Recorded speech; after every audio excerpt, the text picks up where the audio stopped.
Okay, so hello everyone. For now, we will be discussing about primitive roots, no? So basically, ang primitive roots, no, is a number that uh, is an so given a number alpha, no?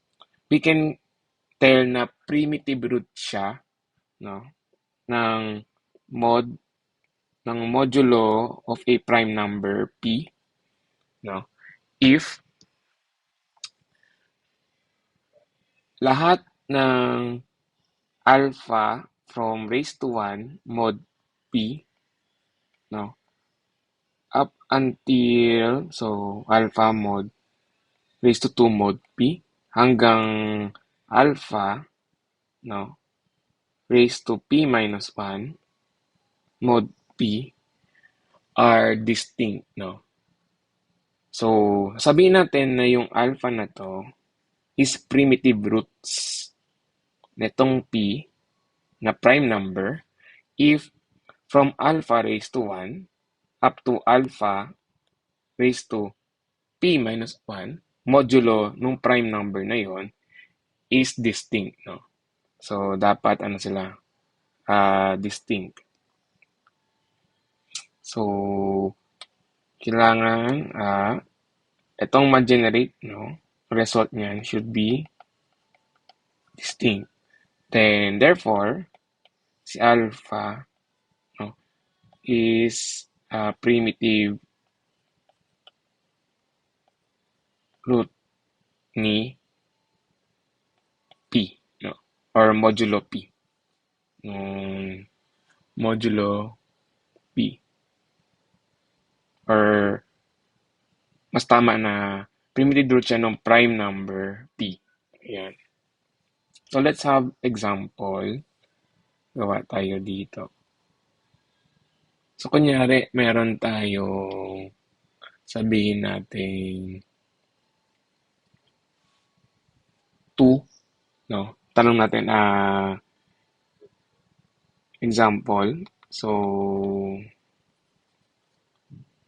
tanong natin, is 2 a primitive root of 5? Ayan. So, to check kung primitive root siya, first, this will be our alpha. So, ang alpha natin. Then, ito yung prime number p. So, dapat prime number to. So, let's generate. So, we will have here a raised to 1 mod p, a raised to 2 mod p, a raised to 3 mod p, a raised to 4 mod p. So, until 4 lang kasi 5 minus 1 is 4, no? So, ito siya. Then, we check, no? Then, calculate natin ito lahat isa-isa. So, this will become 2 raised to 1 mod 5. Ito, 2 raised to 2 mod 5. Then, 2 raised to 3 mod 5. Then, this is 2 raised to 4 mod 5. Then, let's evaluate, no? Let's simplify and get yung answer dito. So, this one will become 2, no? So, 2 siya. 2 raised to 1 is 2 plus mod 5. So, ilang 5 meron sa 2? Wala. And then, remainder natin is 2. Then, 2 raised to 2 is 4. Ilang 5 meron sa 4? Wala. So, remainder natin 4. And then, 2 raised to 3 is 2 times 2, 4 times 2 is 8, no? So, ilang 5 meron sa 8? Isa. So, pag tinanggal mo yung 5 na yon, may maitirang 3. And then, 2 raised to 4 is 16. No? And then, ilang 5 meron sa 16?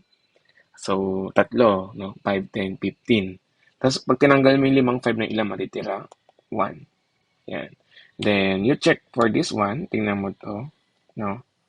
Kung distinct yan, walang parehas, this is, then we can say, therefore, 2 is a primitive root of prime number 5.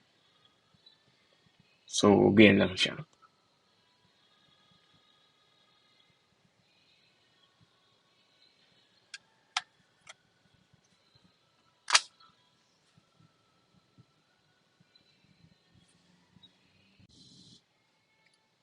Yan. So, let's have another example.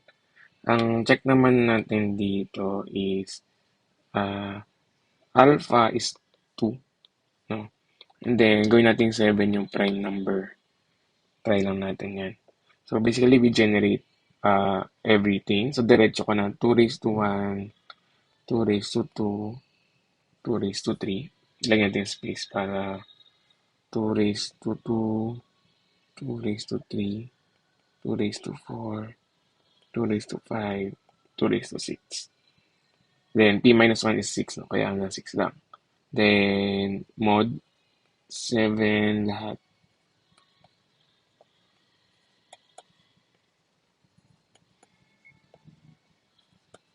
Mod 7. So, let's compute for this one. Then, check natin kung may ano siya. Kung unique din siya, no? So, this one, 2 raised to 1 is 2. Ilang 7 meron sa 2? Wala. So, may iwan si 2. Tapos 2 raised to 2 is 4. Ilang 7 meron sa 4? Wala din. So, iwan si 4. 2 raised to 3. So, 8. So, ilang 7 meron sa 8? Isa. So, pag tinanggal mo yung 7 sa 8, may matitirang isa. So, 1. May tirang 1 doon. Then, 2 raised to 4. So, this is 16. And then, ilang 7 meron sa 16? Dalawa, no? 14. Tanggalin mo yung 14, may natitirang dalawa ulit. So, 2. Yan. So, dito, sa part na to, we can actually stop na. Kasi, nag-duplicate na siya dito. Umulit na yung number 2. Ayan. So, with that one, you can still generate naman hanggang dyan. Pero we can actually say na 2 is not a primitive root of 7. Yan.